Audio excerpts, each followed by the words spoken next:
যে বর্তমানে নিয়োজিত ডিলারগণ খোলা বাজারে খাদ্যশস্য বিক্রয় OMS নীতিমালা 2024 অনুসারে OMS ডিলার হিসেবে নিয়োগ প্রাপ্তির জন্য আবেদন করতে পারবেন।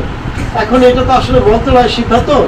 আমরা কি আবেদন যারা করেছে তারা আমাদের কাছ থেকে ঠিকমতো ট্রেড লাইসেন্স গ্রহণ করেছে কিনা এবং তাদের সম্বন্ধে ব্যাপারটা আপডেট আছে কিনা, এটা আপডেট না থাকলে আমাদের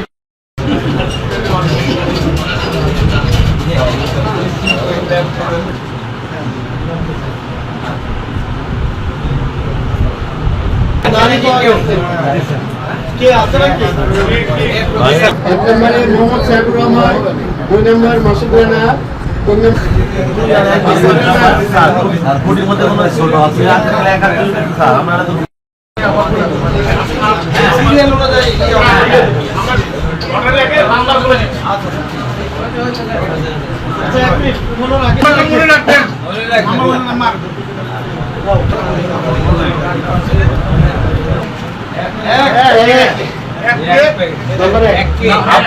নম্বরে আছে আফজাল হোসেন মন্ডল।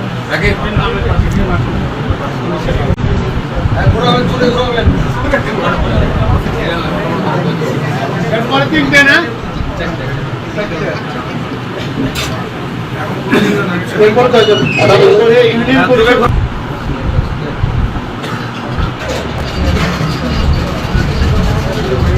জমি চেয়ারম্যান সাহেব জমি বলছেন। আজিজুর রহমান